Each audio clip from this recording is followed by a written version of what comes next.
Simak Jamus Gemilang, Jagongan lan Musyawaroh.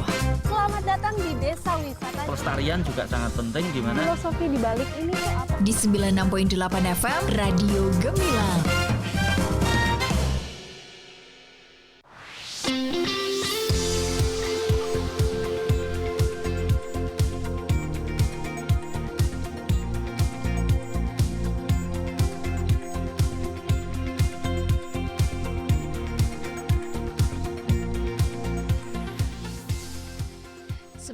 .8 FM LPPL Radio Gemilang, Jendela Musik dan Informasi. Hai, selamat pagi menjelang siang sahabat Gemilang. Ketemu lagi barengan Kalista Hapsari yang kali ini menemani Anda di talkshow Jamus Gemilang Jagongan lan Musyawarah. Dan spesialnya kali ini bersama dengan RSUD Merah Putih Kabupaten Magelang. Dan sahabat Gemilang, untuk Anda yang pengen bergabung bersama kami, Kalista membuka kesempatan.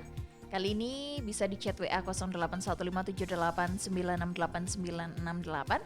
Anda juga bisa mendengarkan siaran kita kali ini di live streaming di gemilangfm.id ataupun di beritamagelang.id.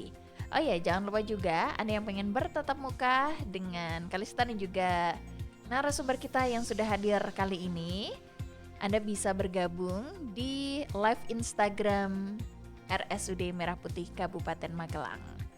Oke, kali ini Kalista tentunya nggak sendirian, sudah ada narasumber yang kali ini sudah rawuh di studio Radio Gemilang FM.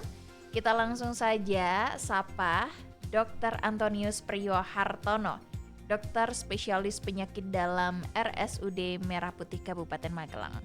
Selamat siang dokter. Selamat siang, sahabat Gemilang semuanya. Gimana kabarnya dokter hari ini? Baik, puji Tuhan. Baik.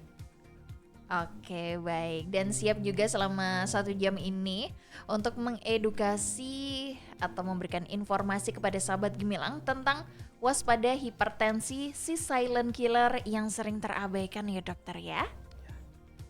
Oke, baik. Dokter, suaranya jangan disembunyiin dong dokter. Kurang keras, oh iya, siap. Baik. Kalista gak gigit kok dokter. Ya, siap. Oke, dan sahabat Gemilang, kali ini kita akan membahas topik yang menarik, kesehatan yang sangat dekat dengan kehidupan kita sehari-hari tapi seringkali disepelekan, yaitu waspada hipertensi, si silent killer yang sering terabaikan.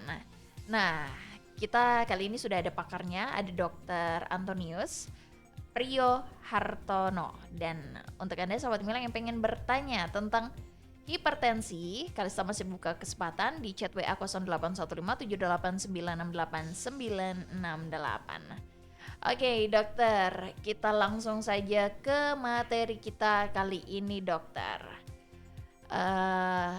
Hipertensi kayak tema kali ini, si silent killer atau pembunuh senyap. Nah, secara medis ini kenapa sih dokter penyakit tekanan darah tinggi ini mendapatkan julukan yang seseram itu? Monggo, silahkan dokter. Baik, terima kasih Mbak Kalista sudah memberikan waktu dan kesempatan pada siang hari ini. Selamat siang juga untuk sahabat Gemilang semuanya. Pada kesempatan ini kita akan sedikit membahas mengenai hipertensi, waspada hipertensi silent killer. Di sini disebutkan silent killer, ini agak menyeramkan mungkin ya, kedengarannya menakutkan, tetapi sebenarnya kalau kita pahami, kita waspadai, kita tata laksana atau kita waspadai, kita jaga-jaga sebelumnya, killernya mungkin bisa hilang nanti. Oke, cuma baik, silent aja. Killernya jadi hilang. Baik. Okay. Kenapa kita bahas pada kesempatan siang hari ini? Kita bahas terkait hipertensi, waspada hipertensi, silent killer yang kadang-kadang terabaikan. Ini perlu kita bahas di sini karena nyun sewu ya, pengalaman kami di klinik banyak pasien-pasien hipertensi datang ke poliklinik penyakit dalam. Oke. Tidak pandang bulu, muda, tua, laki atau perempuan, dari golongan ekonomi masyarakat bawah, menengah atau atas, semuanya bisa menderita hipertensi. Oke. Banyak menderita hipertensi, kalau dihitung-hitung seluruh dunia mungkin 1 miliar menderita hipertensi.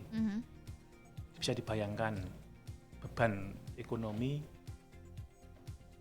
beban kesakitan, beban kematian ditanggung oleh negara.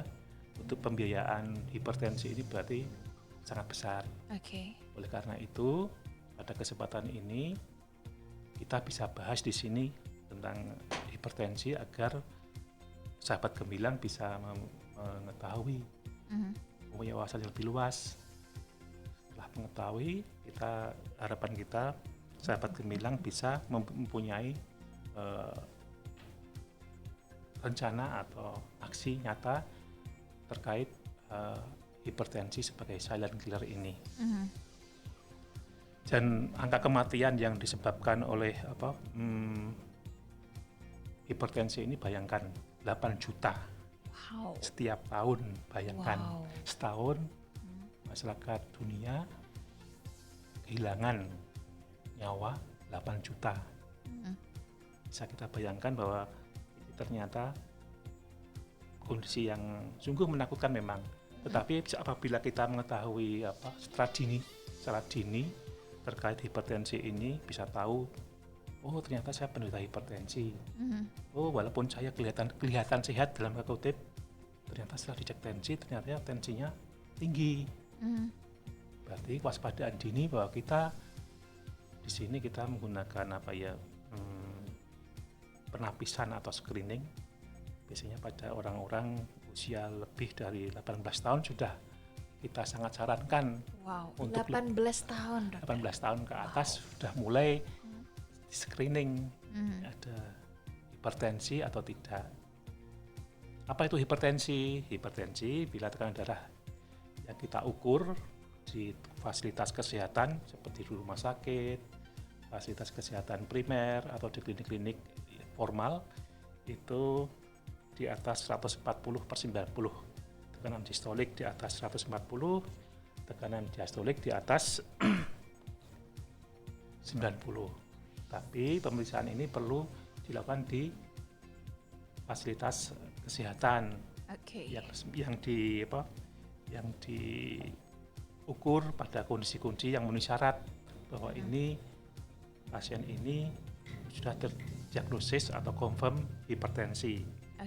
Demikian.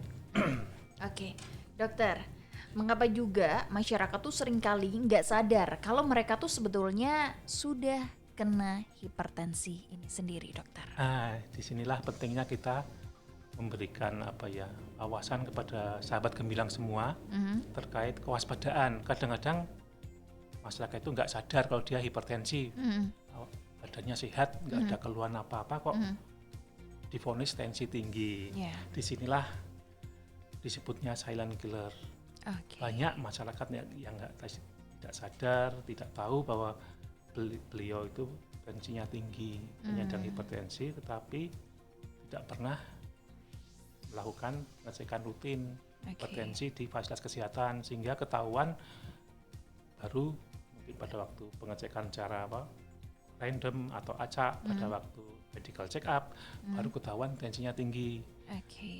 Disinilah perlu diwaspadai bahwa masyarakat yang walaupun kelihatan sehat tidak bergejala, tapi dia penyandang hipertensi, kadang-kadang sudah ketahuan hipertensi sudah bergejala, berkomplikasi, sehingga baru muncul gejala yang berkaitan dengan komplikasi hipertensi itu.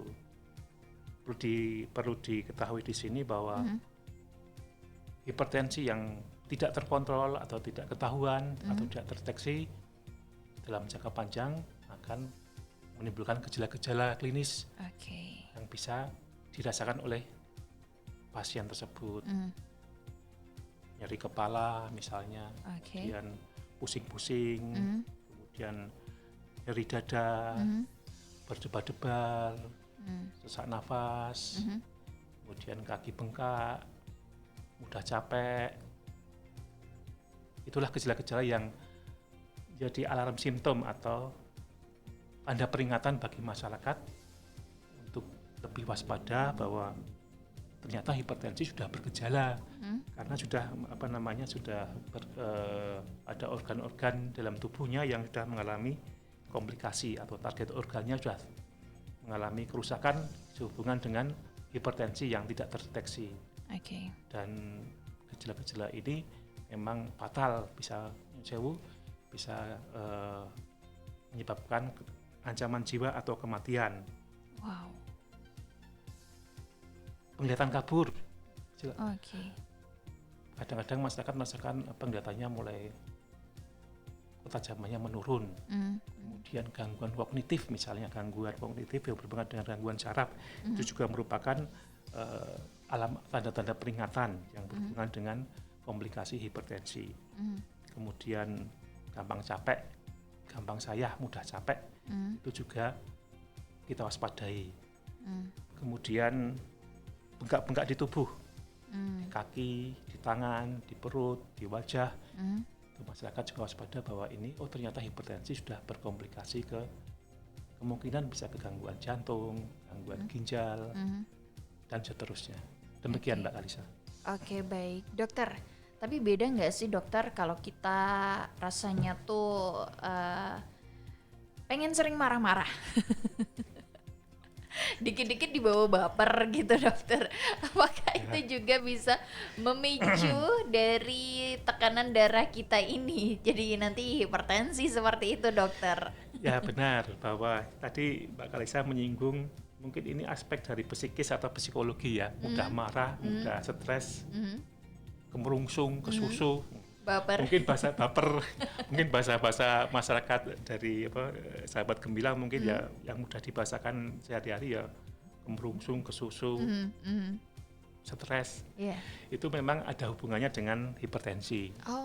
Bahwa mungkin ada tipe-tipe kepribadian yang bisa berhubungan dengan hipertensi. Ini perlu kita waspadai juga bahwa pada orang-orang tertentu dengan gangguan dengan tipe kepribadian tipe A.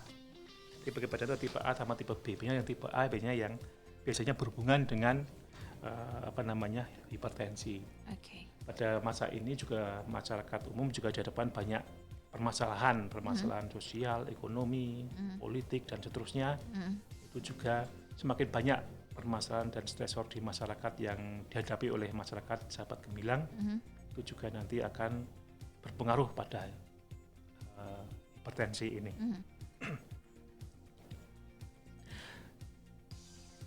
Kemudian selain stres mungkin juga perhatikan gaya hidup ya, mungkin gaya hidup masyarakat yang mungkin sekarang ini malas gerak, mager, lebih suka di rumah, itu juga menjadi faktor-faktor yang mempengaruhi atau faktor risiko yang berpengaruh kepada munculnya hipertensi. Kemudian pola makan, mungkin terlalu banyak makan berlemak, jeruan seperti itu juga jeruan, dokter. babat, usus, Aduh itu padahal enak sekali. keripik paru dan seterusnya itu memang salah satu faktor risiko juga yang bisa mempengaruhi munculnya hipertensi. Kemudian kegemukan, obesitas, berat badan berlebih, kemudian merokok. Sering saya melihat anak-anak kecil sampai usia dewasa, laki atau perempuan merokok sekarang di mana-mana merokok itu juga menjadi faktor risiko yang sangat berpengaruh pada munculnya hipertensi. Kemudian masih banyak lagi faktor-faktor lain termasuk konsumsi tinggi garam, makanan yang asin-asin. Itu termasuk juga menjadi faktor-faktor risiko munculnya hipertensi. Kemudian itu sebenarnya faktor risiko itu bisa dimodifikasi, bisa diubah, asal kita ada niat, ada mau, ada niat, ada tiket ya baik, saya pengen hidup sehat. Seperti tadi, misalnya orang yang malas gerak misalnya, bisa diubah jadi rajin bergerak. Malas gerak jadi rajin bergerak. Artinya bahwa olahraga. Para untuk mencegah terjadinya hipertensi, masyarakat diolahragakan supaya prevalensi atau kejadian hipertensi di tengah masyarakat bisa ditekan atau diminimalisir. Olahraga rutin, seminggu minimal 3-5 kali. Durasinya 30 menit sudah cukup sih, usah lama-lama. Ringan sedang, yang aerobik Oke. Aerobik ini ya mungkin contohnya jalan pagi, lari pagi, jogging, bersepeda, atau berenang, olahraga. Catur itu sebenarnya olahraga tapi jangan dikerjakan. Catur kan cuma duduk aja. Ya kita harapkan pikirannya yang muter ya dokter, enggak tubuh kita yang muter-muter gitu ya. Jadi yang diharapkan olahraga itu adalah olahraga yang aerobik, yang intensitasnya ringan atau sedang, dengan durasi ya 30 menit sudah cukup sebenarnya. Yang penting tubuh kita ini bergerak ya, semua, aerobik, digerakkan semua. Baik. Senam aerobik, monggo silakan dikerjakan. Kemudian berenang, sepedaan, bola voli, sepak bola, bulu tangkis. Monggo silakan sahabat Gemilang bisa memilih sesuai dengan hobinya masing-masing. Kalau jalan kaki 30 menit, ya cuma jalan biasa seperti itu juga bisa ya dokter? Bisa, jadi biasanya disesuaikan dengan situasi kondisi masyarakat. Untuk lansia mungkin dan keterbatasan mungkin kita nggak bisa misalnya dia harus berenang misalnya, tapi disesuaikan dengan situasi kondisi pasien tersebut. Kalau pasien lansia ya mungkin jalan pagi, kemudian sepeda statik atau sepeda goes itu bisa. Oke, baik dokter. Dokter, abis ini kita akan membahas komplikasi berbahaya dari si hipertensi ini sendiri. Tapi kita break sejenak dokter. Untuk Anda sahabat Gemilang yang pengen bertanya barengan Kalista Hapsari dan juga Dokter Priyo, dokter spesialis penyakit dalam RSUD Merah Putih Kabupaten Magelang kali ini, Anda bisa bertanya di line WA 081578989968 atau bisa juga di live Instagram RSUD Merah Putih Kabupaten Magelang. Kalista dan Dokter Priyo break dulu. Untuk Anda jangan kemana-mana, pastiin tetap gabung di Radio Gemilang, Cendela Musik dan Informasi. Dengerin, kata siapa? Akses ke RSUD Merah Putih itu sulit? Gampang kok. Saat ini RSUD Merah Putih Kabupaten Magelang lebih berinovasi. Dapatkan akses lebih mudah dengan klik MP, yaitu klik s.id/RSUD MP pada website. Anda akan mendapatkan informasi tentang RSUD Merah Putih, di antaranya pelayanan online berupa pendaftaran online, mengetahui jadwal dokter spesialis, mengetahui nomor-nomor telepon penting, dan customer service. Nah, spesial nih bagi Anda pasien rawat jalan RSUD Merah Putih Kabupaten Magelang, nikmati fasilitas pengantaran obat gratis yang lebih nyaman karena obat diantar sampai ke rumah tanpa dipungut biaya. Jadi jangan salah loh, loket layanan antar obat terdapat di lantai 2 dan untuk informasi lengkapnya Anda bisa menghubungi 0293 320 265. Tuh kan, akses ke RSUD Merah Putih sudah jauh lebih mudah. RSUD Merah Putih melayani dengan cinta. Iklan layanan masyarakat ini dipersembahkan oleh RSUD Merah Putih Kabupaten Magelang dan didukung oleh LPPL Radio Gemilang.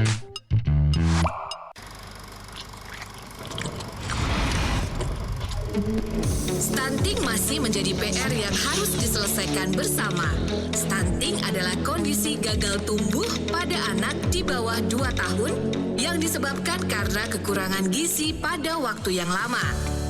Tidak hanya mengganggu perkembangan anak secara fisik, stunting juga dapat mengganggu perkembangan otak yang dapat mempengaruhi kemampuan prestasi anak.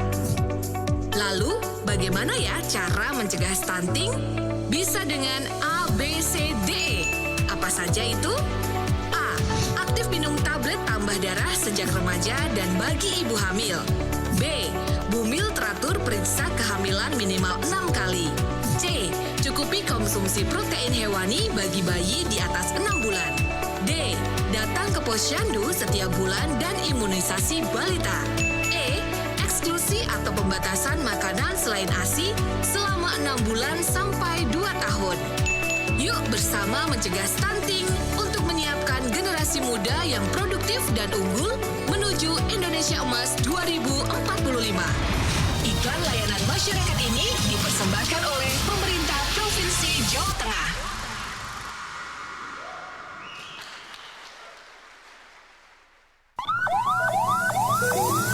Butuh ambulan untuk keadaan gawat darurat? Telepon aja ke 112. Bila terjadi keadaan gawat darurat seperti kebakaran, kecelakaan, tindak kriminal, terorisme, KDRT, pohon tumbang, kesalahan konstruksi yang mengakibatkan terganggunya aktivitas masyarakat, hubungi 112 untuk mendapatkan bantuan. Adanya hewan buas dan berbisa, bencana, serta keadaan gawat darurat lainnya, segera hubungi 112. Call Center 112 Kabupaten Magelang, siaga 24 jam dan gratis. Call Center 112 dapat diakses oleh semua operator tanpa menggunakan kode wilayah 0293. Iklan layanan masyarakat ini dipersembahkan oleh Dinas Komunikasi dan Informatika Kabupaten Magelang.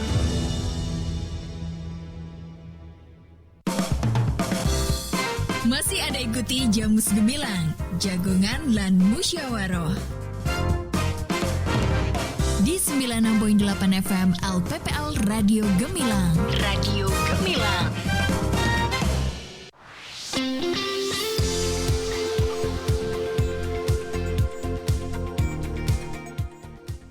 Oke, Sobat Gemilang, Anda masih terus barengan Kalista Absari yang kali ini menemani Anda di Jamus Gemilang, Jagongan lan Musyawarah. Spesial kali ini program kerjasama dengan RSUD Merah Putih Kabupaten Magelang membahas topik yang menarik, waspada hipertensi, si silent killer yang sering terabaikan.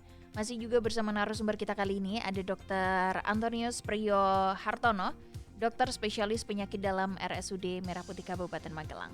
Oke, dan untuk Anda yang pengen bergabung bersama kami, Kalista masih membuka kesempatan di chat WA 0815 78968 bisa juga di Instagram. Kali ini di live Instagramnya RSUD Merah Putih Kabupaten Magelang. Dokter masih semangat ya dokter? Masih semangat. Oke, baik.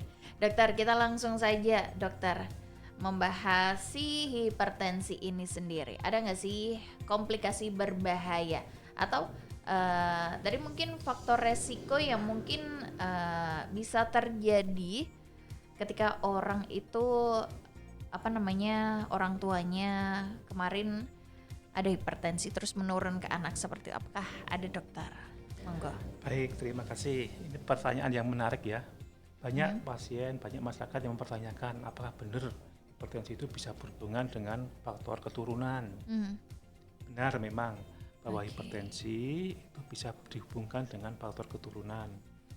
Kerabat terdekat, mungkin orang tua, bapak, ibu, kakak, adik, dalam satu keluarga, biasanya bisa menderita hipertensi bersama-sama dengan faktor keturunan.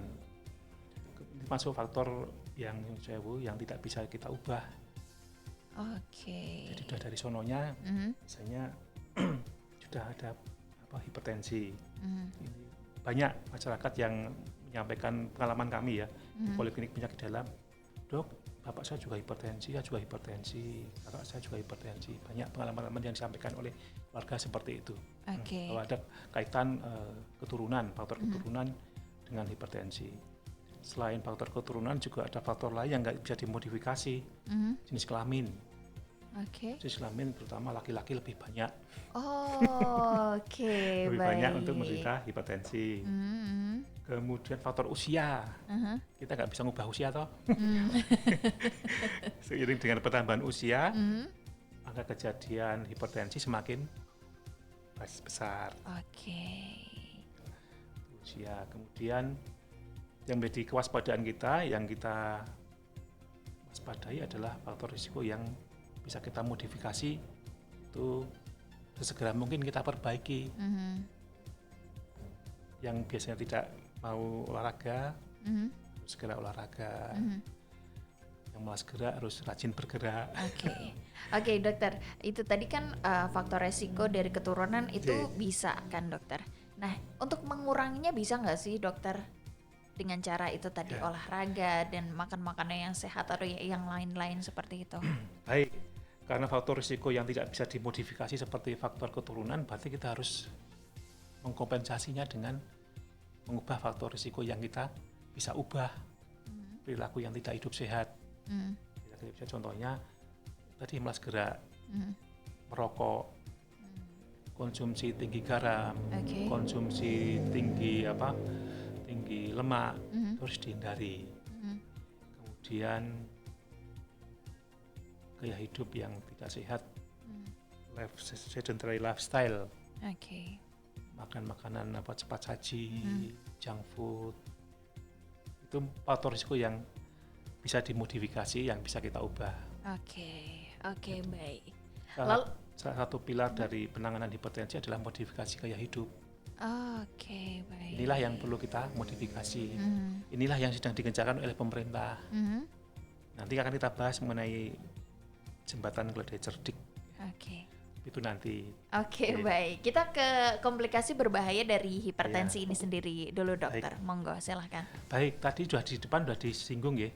Disinggung sahabat Gemilang bahwa hipertensi itu memang awalnya tidak bergejala. Orangnya merasa sehat-sehat saja, tapi baru ketahuan setelah pemeriksaan tensi di fasilitas kesehatan, di puskesmas, di klinik, atau di rumah sakit.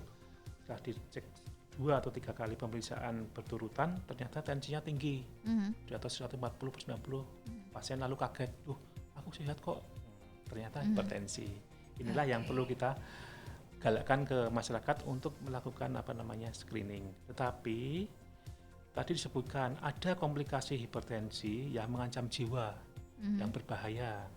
Tadi ada organ-organ dalam tubuh kita yang bila mana hipertensi itu tidak bisa kita obati, tidak kita kendalikan sesegera mungkin, nanti organ-organ vital itu akan mengalami kerusakan. Pertama yang kita waspadai di kepala, saraf, itu nanti akan terjadi stroke atau pecahnya pembuluh darah di otak. Banyak pengalaman-pengalaman di rumah sakit, di masyarakat, pasien tiba-tiba semaput nggak sadar, atau tiba-tiba bicara pelo, tiba-tiba tidak bisa menggerakkan kaki tangan, padahal sebelumnya pasiennya sehat terus, tidak pernah sambat sebut sakit terkait hipertensi. Baru ketahuan saat di IGD tensinya tinggi, tapi sudah bergejala, stroke, kelemahan anggota gerak, gangguan penglihatan, nyeri kepala hebat. Ini yang berhubungan dengan komplikasi dari hipertensi yang mengancam jiwa. Tadi makanya disebut silent killer. Tiba-tiba sudah ketahuan stroke di IGD, tensinya tinggi, disertai dengan gangguan saraf, nyeri kepala, pingsan, kejang, penurunan kesadaran, mual muntah, muntah-muntah yang nyemprot. Kemudian bisa gangguan jantung, serangan jantung, gagal jantung, penyakit jantung koroner. Itu juga disebabkan juga karena hipertensi yang tidak terkontrol dengan baik. Jalannya mungkin sakit dada, sesak nafas, berdebar-debar, udah capek, kaki bengkak, yang mudah ditengarai oleh pasien biasanya sesak nafas, bengkak di kaki, kemudian sakit dada. Itu yang biasa terjadi di pasien yang mengalami komplikasi jantung pada pasien-pasien hipertensi. Kemudian ginjal itu juga termasuk organ dalam tubuh yang menjadi target dari kerusakan akibat hipertensi yang tidak terkontrol dengan baik. Pasien mengeluhkan tidak bisa kencing misalnya, atau bengkak-bengkak, atau mudah capek, lesu. Ini sudah mengindikasikan bahwa ini pasien ada komplikasi ke ginjal.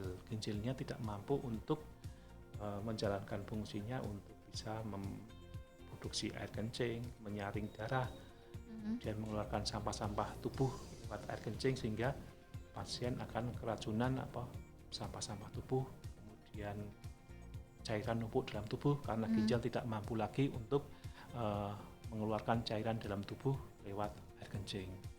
Inilah kondisi-kondisi berbahaya yang bisa muncul akibat komplikasi hipertensi yang tidak terkontrol dengan baik.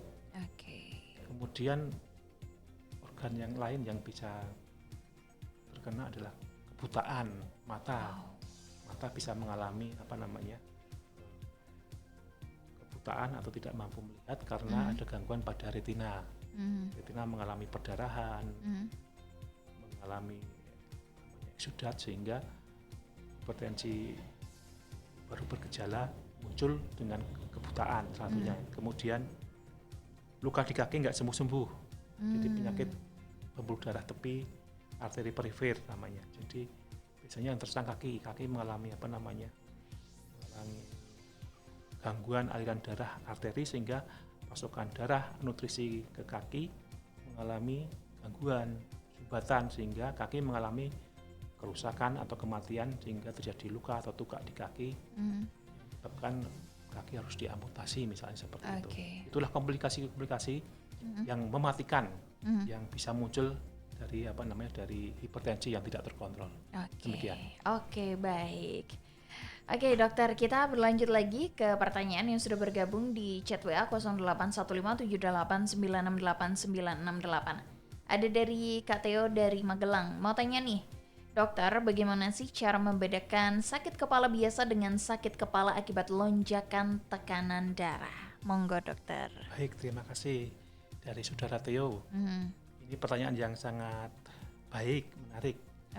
Untuk membedakan, apakah bisa membedakan nyeri kepala yang karena lonjakan hipertensi atau nyeri kepala yang penyebab yang lain bukan karena hipertensi. Baik, biasanya tadi saya sudah sebutkan satu komplikasi berbahaya dari hipertensi yang tidak terkontrol itu adalah stroke, pecahnya pembuluh darah di otak. Biasanya pasien akan mengeluhkan nyeri kepala hebat. Nyeri kepala hebat mungkin pasien akan menyatakan ini nyeri kepala yang sakitnya belum pernah dirasakan sebelumnya. Baru sekali ini saya merasakan sakit kepala yang hebat. Seperti mau pecah misalnya itu. Biasanya sensasi pasien akan menyampaikan kepada dokter seperti mau pecah, seperti diikat, sehingga ini baru sekali ini saya merasakan sakit kepala yang begitu hebatnya. Sebelumnya belum pernah merasakan sakit kepala yang hebat. Biasanya ini berhubungan dengan stroke perdarahan akibat pecahnya pembuluh darah di dalam otak. Biasanya selain nyeri kepala hebat ini disertai dengan keluhan mual muntah, nyemprot, kaku kuduk. Mungkin ini bisa bahasakan secara mudah biar dipahami oleh sahabat gemilang. Kaku kuduk ini mungkin gejala yang kita temui bila ada perdarahan di bawah selaput otak sehingga menyebabkan kaku pada leher. Nanti biasanya dokter di IGD akan memeriksa apakah ada kaku kuduk atau tidak terkait dengan nyeri kepala yang dialami oleh pasien itu. Biasanya dokter di IGD yang meriksa pasti akan mendapatkan pemeriksaan kaku kuduk atau tahanan pada leher. Biasanya kalau leher itu, kalau orang normal leher itu bisa luwes, fleksibel, bisa ditekuk, bisa diputar kanan kiri. Tapi nyun sewu pada pasien-pasien dengan nyeri kepala hebat yang disebabkan karena pecahnya pembuluh darah di otak atau stroke, itu biasanya terjadi kaku kuduk. Jadi dokter akan menemukan bahwa lehernya terasa kaku, nggak bisa ditekuk ke depan atau ditolehkan ke samping kanan atau samping kiri.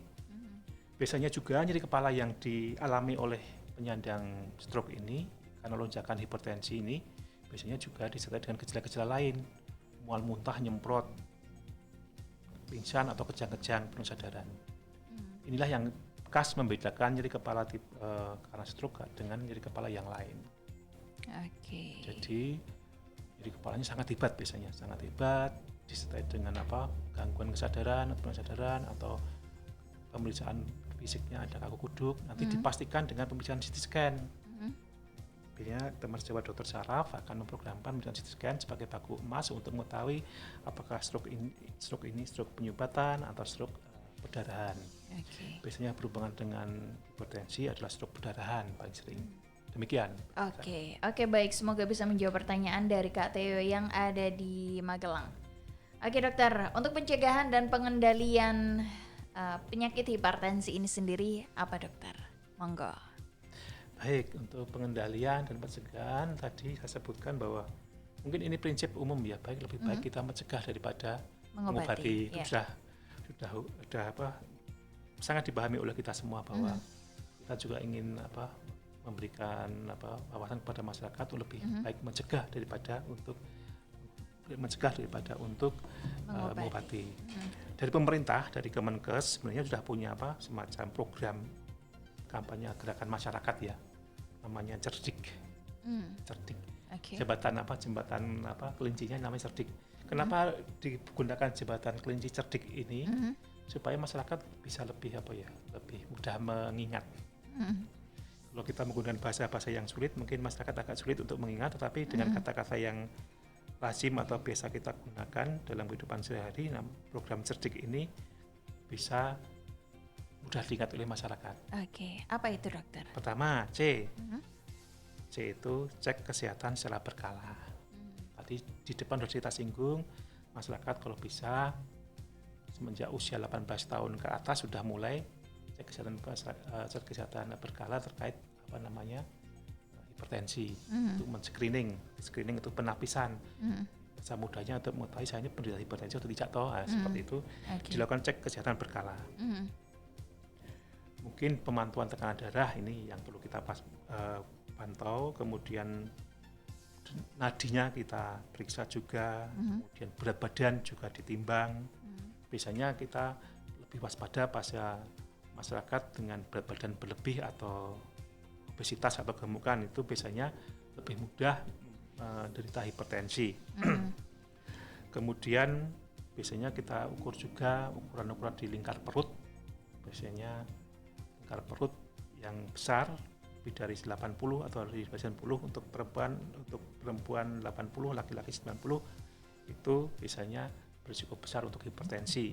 Biasanya berhubungan dengan penyakit yang lain, dengan diabetes, sindrom metabolik, kemudian biasanya juga diperiksa sekalian dengan pemeriksaan kadar gula darah, kolesterol, asam urat, itu yang biasanya dicek bersamaan dengan pemeriksaan berkala tersebut. Kemudian E, tadi kan C, sekarang yang E. E ini berhubungan dengan asap rokok, enyahkan asap rokok. Tadi kita sudah memberikan di depan, sudah memberikan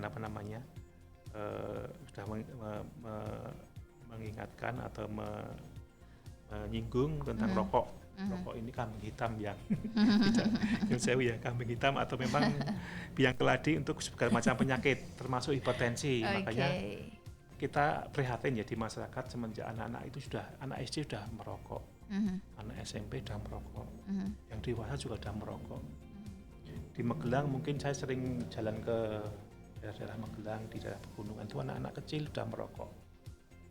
Jadi ini semacam prihatinan kita bahwa merokok itu sudah membudaya di masyarakat, sehingga ini menjadi PR bagi kita bersama ya, untuk pemerintah, semua stakeholder terkait untuk memprogramkan untuk melakukan kampanye lebih gencar lagi terkait program untuk berhenti merokok para perokok.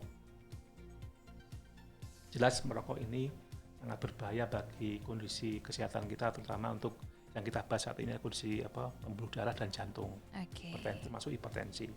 Baik. R dokter. R, sekarang R ya. Rajin beraktivitas fisik, tadi sudah disinggung di depan. Jangan mager. Kita sering istilah-istilah baru yang sering kita dengar sekarang ini, mager, malas gerak. Memang ini juga kondisi yang perlu kita waspadai. Orang yang malas gerak, jarang berolahraga, itu memang sangat berisiko besar untuk penyakit hipertensi, di samping penyakit-penyakit yang lain.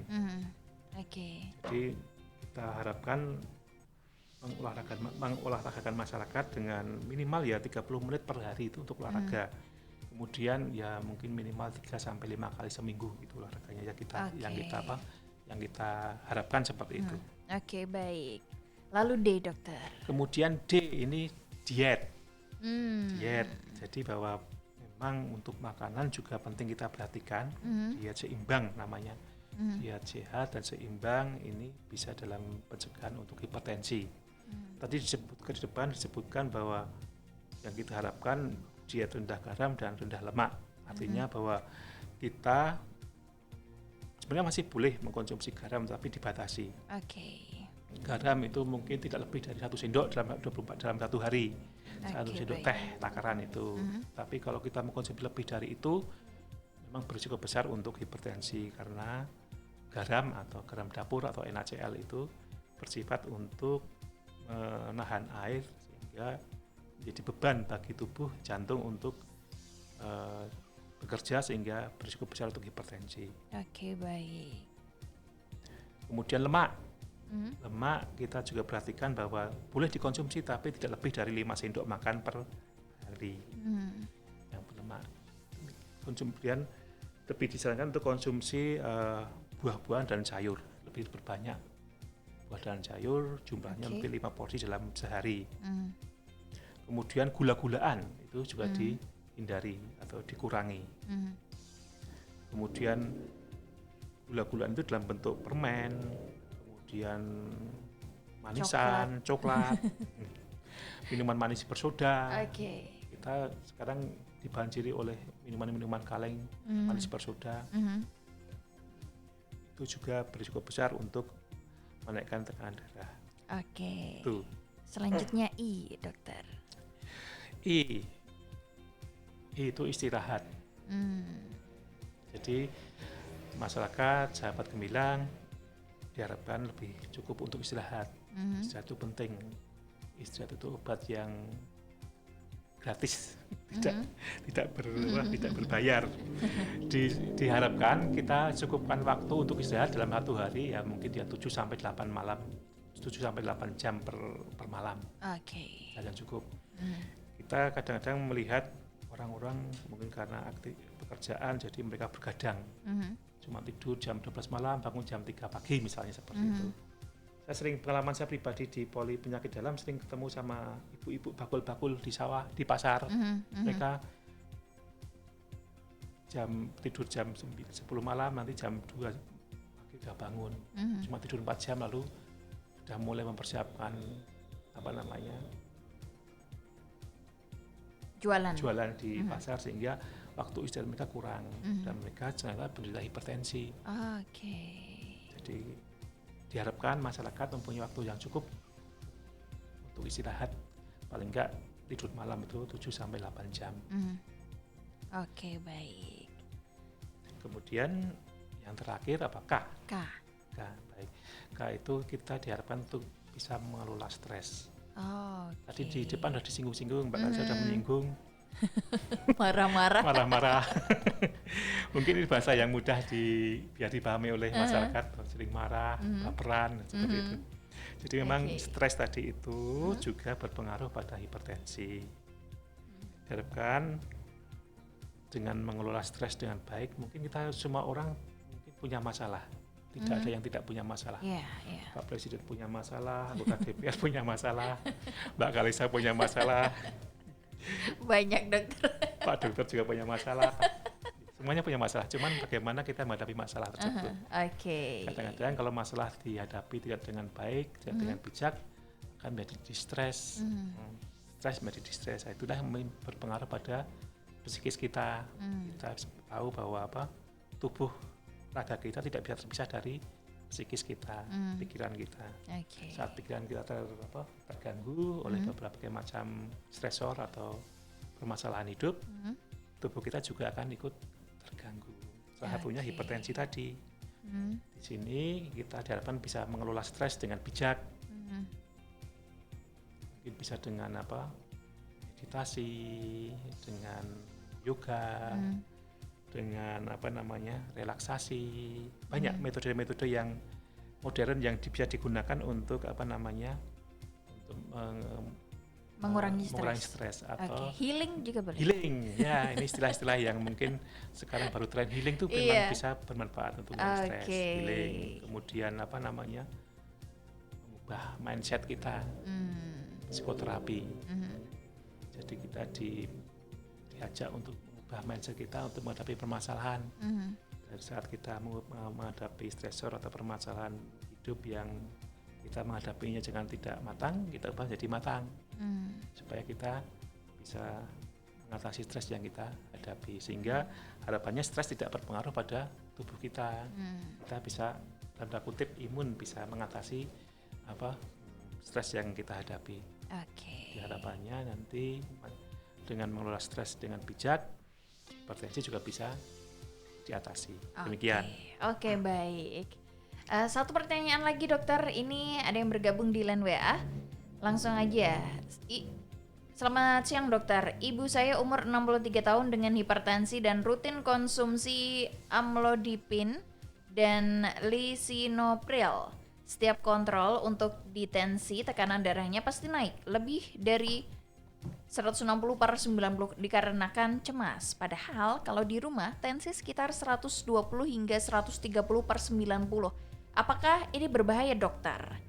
Karena setahu saya hipertensi yang tidak terkendali bisa menyebabkan gangguan ginjal. Terima kasih. Singkat saja dokter, monggo.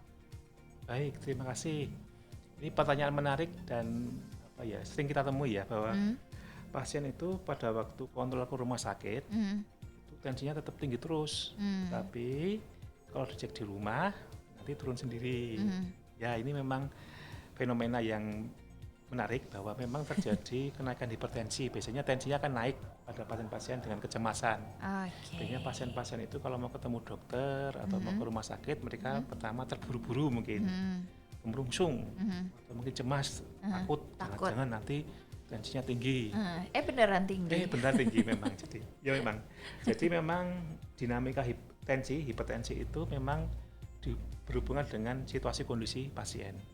Kadang-kadang pasien yang cemas, takut, gelisah, atau marah, atau kelelahan, atau mungkin tergesa-gesa misalnya seperti itu, mau berangkat ke rumah sakit ketemu dokter, biasanya pasien akan mengalami kenaikan hipertensi di 160 seperti tadi.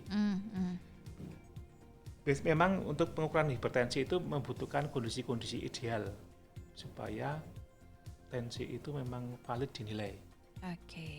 Kondisi tenang, santai, kondisi rileks, istirahat paling nggak 5-10 menit dulu sebelum pemeriksaan tekanan darah.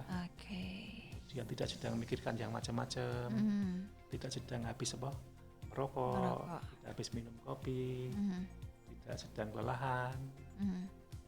Kondisi-kondisi ideal itu harus terpenuhi supaya pemeriksaan tekanan darah bisa kita percayai. Memang pengalaman saya pribadi di poli penyakit dalam sering menemukan pasien-pasien pada waktu ketemu dokter dicek tensinya di poli penyakit dalam melonjak tinggi, padahal di rumah sudah bagus. Seperti disampaikan tadi 120. Berarti ini penyakitnya banyak orang dokter. Istilah kami ini namanya white coat hypertension. Jadi hipertensi yang mungkin dipengaruhi oleh faktor psikis, kecemasan. Nah, saran kami begini, bahwa tadi udah bagus bahwa dilakukan pengukuran tekanan darah mandiri di rumah itu penting untuk mengetahui, kalau bisa pasien mengecek paling nggak seminggu sekali pada kondisi-kondisi tenang, memenuhi syarat tadi, tidak sedang kelelahan, tidak sedang capek, tidak sedang cemas, takut. Pada kondisi istirahat paling nggak 5-10 menit baru dicek tekanan darah. Kalau misalnya tekanan darah tadi 120/80 itu bagus. Kemudian kalau target yang kita harapkan untuk lansia usia 65 tahun ya tadi tensi yang aman di bawah 140/90. Tadi singgung kalau tekanan darah seperti itu berbahaya nggak untuk ginjal.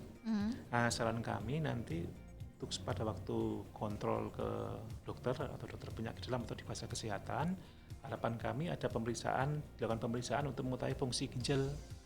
Apakah terjadi penurunan fungsi ginjal tidak? Apakah ada kebocoran albumin atau protein dalam ginjal atau tidak, untuk mengetahui ini sudah ada komplikasi atau belum. Biasanya kami dokter akan mengevaluasi pasien-pasien hipertensi mengenai fungsi ginjal, apakah ada kebocoran fungsi ginjal, albumin dalam air kencing atau tidak. Untuk mengetahui apakah komplikasi sudah ada atau belum. Demikian. Baik, semoga bisa menjawab pertanyaan dari Mbak SN. Dokter, yang terakhir nih, aturan pengobatan untuk hipertensi ini sendiri, boleh singkat saja dokter, monggo. Baik, untuk pengobatan hipertensi ini jelas ini kalau sudah ketahuan, sekali pasien sudah ketahuan hipertensi, pasti dokter akan segera merekomendasikan program-program pengobatan untuk pasien tersebut. Pertama, modifikasi gaya hidup ini wajib dikerjakan. Jadi kita selalu mengedukasi pasien untuk tidak hanya menggantungkan pada obat. Obat pasti akan kita berikan, tetapi pertama modifikasi gaya hidup dulu. Tadi saya sebutkan ada faktor-faktor risiko tadi yang tadi disebutkan di atas tadi. Faktor risiko yang berhubungan dengan hipertensi, misalnya malas gerak, merokok, konsumsi tinggi garam, konsumsi tinggi lemak, kemudian cemas, stres, tadi faktor-faktor risiko yang bisa kita ubah, kita modifikasi. Berhubungan dengan faktor-faktor risiko tersebut, biasanya dokter akan memberikan edukasi kepada pasien untuk mengubah gaya hidup pasien yang mungkin saat ketemu dokter masih tidak sehat dalam kutip ya, seperti malas gerak, konsumsi rokok, masuk alkohol juga, untuk menghentikan rokok, menghentikan kebiasaan minum alkohol, mengelola stres dengan baik, kemudian olahraga rutin, dan cukup istirahat. Itu biasanya pasti kami akan memberikan edukasi kepada pasien terkait modifikasi gaya hidup tersebut. Kemudian untuk program pengobatan hipertensi pasti ini jangka panjang pengobatannya.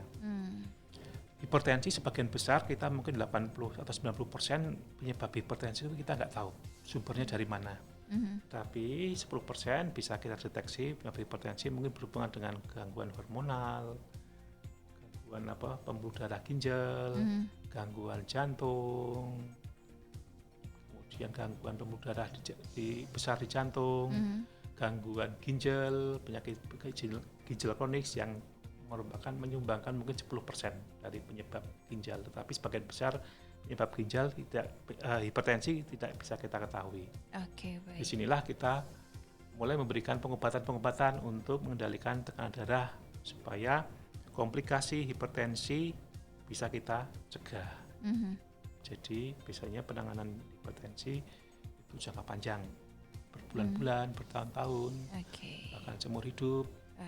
Kadang-kadang kita akan menemukan kasus-kasus hipertensi yang berat, kasus yang resisten, jadi dikasih obat macam-macam, kombinasi 3 macam obat hipertensi masih tinggi terus. Itu yang kadang-kadang kita butuh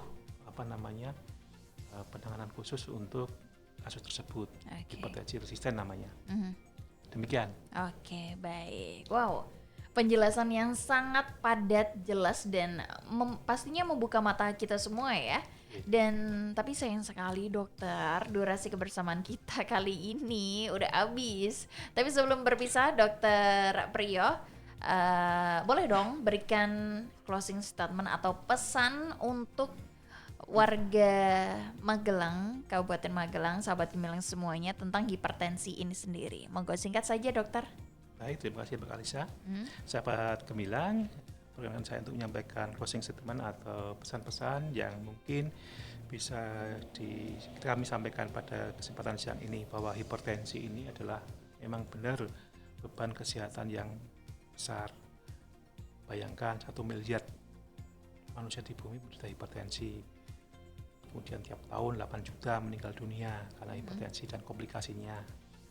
Dan masih banyak kita temui gaya hidup masyarakat yang mungkin belum sesuai dengan saran-saran untuk mencegah hipertensi, seperti malas gerak, merokok, alkohol, pengelolaan stres yang tidak sesuai dengan yang kondisi stres, kemudian kondisi-kondisi penyakit lain yang mungkin tidak bisa dimodifikasi seperti keturunan, usia, kemudian jenis kelamin, semuanya ada di masyarakat. Kita temui di masyarakat, termasuk juga di masyarakat di Kabupaten Magelang ini. Oleh karena itu kami menghimbau kepada masyarakat di sahabat Gemilang untuk mengubah gaya hidup yang tidak sehat, kemudian rajin untuk melakukan screening atau cek kesehatan berkala. Tadi sudah kita sampaikan ada jembatan kelinci namanya Cerdik. Ini adalah program pemerintah dari Kementerian Kesehatan untuk meningkatkan deteksi dini dan penanganan terhadap kasus-kasus hipertensi. Demikian. Baik, terima kasih dan luar biasa sekali Dr. Antonius Priyo Hartono, dokter spesialis penyakit dalam RSUD Merah Putih Kabupaten Magelang. Terima kasih dokter atas ilmu dan juga kehadirannya di studio Radio Gemilang kali ini. Semoga ilmunya bisa bermanfaat kepada sahabat Gemilang semuanya. Dan pastinya warga Kabupaten Magelang, sahabat Gemilang di rumah, bisa terhindarkan atau bisa berkurang lah ya dari penyakit hipertensi ini sendiri. Terima kasih dokter, sehat-sehat selalu, sukses selalu Dokter Priyo. Amin, terima kasih. Oke, dan sahabat Gemilang, sampai di sini dulu kebersamaan kita barengan Dr. Priyo, dokter spesialis penyakit dalam RSUD Merah Putih Kabupaten Magelang, yang kali ini menemani kita membahas topik yang menarik, silent killer yang bisa membunuh kita semua.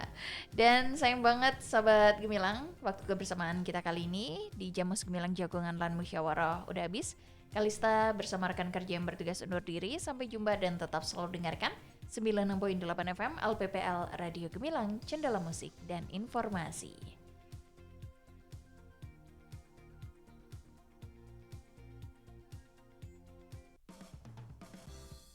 Baru saja Anda dengarkan Jamus Gemilang, Jagongan Lan Musyawarah di 96.8 FM LPPL Radio Gemilang. Radio Gemilang. Baru saja